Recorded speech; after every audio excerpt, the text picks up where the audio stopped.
আসসালামু আলাইকুম, বিসমিল্লাহির রহমানির রহিম। সুপ্রিয় শিক্ষার্থীবৃন্দ, তোমরা যারা সপ্তম শ্রেণীতে পড়ো, তোমাদের ইসলাম শিক্ষা বই থেকে পার্ট 3 কুফর নিয়ে আজকে আলোচনা করব। তো কুফর আরবি শব্দ, এর আরবি শাব্দিক অর্থ হলো অস্বীকার করা, অবিশ্বাস করা, গোপন করা, ঢেকে রাখা ইত্যাদি। ইসলামী পরিভাষায় ইসলামের বিষয়সমূহের মধ্যে কোনো একটি সম্পূর্ণ আংশিকভাবে অবিশ্বাস করাকে কুফর বলে। যে ব্যক্তি কুফরে লিপ্ত হয় তাকে বলা হয় কাফির। কুফর হলো ঈমানের বিপরীত। কুফরের নানা দিক রয়েছে, যেমন আল্লাহ তাআলাকে অস্বীকার করা।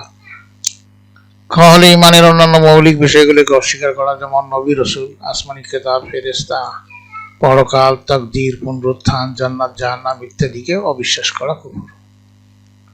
গ হলো ইসলামের ফরজ ইবাদতগুলোর অস্বীকার করা হলো কুফর, যেমন সালাত, সাওম, যাকাত, হজ, জিহাদ, পর্দা ইত্যাদি ইবাদতগুলো অস্বীকার করা।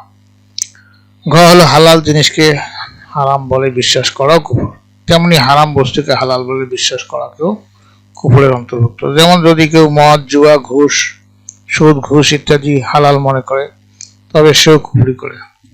নাউযুবিল্লাহ। কুফরের কুফল পরিণতি অত্যন্ত ভয়াবহ। এটি নৈতিকতা, মানসিক আদর্শের বিপরীত। কেননা আল্লাহ তাআলা আমাদের স্রষ্টা, তিনি আমাদের রিজিকদাতা, পালনকর্তা, রক্ষাকর্তা। সুতরাং তাকে বিশ্বাস করা কিংবা তার বিধান অস্বীকার করা কোনো ক্রমেই উচিত নয়। এটি চরম অকৃতজ্ঞতার শামিল। এর মাধ্যমে দয়াময় আল্লাহ তাআলার বিরুদ্ধে অধ্যতা ও বিদ্রোহ প্রকাশ করা হয়। তাই কাফিরদের পরিণতি হবে অত্যন্ত ভয়াবহ। আখিরাতে কাফিরদের স্থান হবে জাহান্নাম, আর যেখানে তারা যন্ত্রণা দেয় কঠিন শাস্তি ভোগ করবে। আল্লাহ তাআলা বলেন, আল্লাযীনা কাফারু ওয়া কাযযাবু বিআয়াতিনা উলাইকা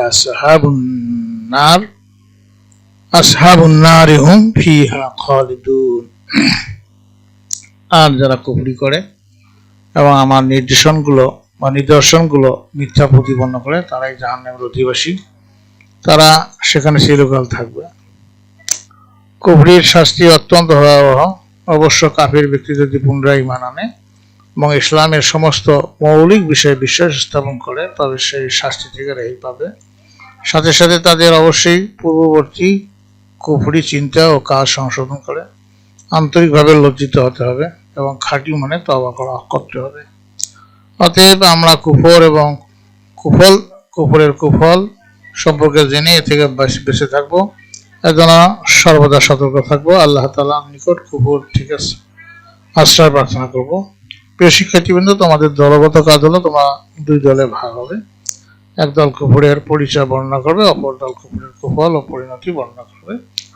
আমাদের পরবর্তী ক্লাসে আমরা আলোচনা করব পার্ট 4 নিয়ে, শিরক সম্পর্কে। তো তোমাদের সার্বিক মঙ্গল কামনা করে আজকে এখানে বিদায় নিচ্ছি। খোদা হাফেজ।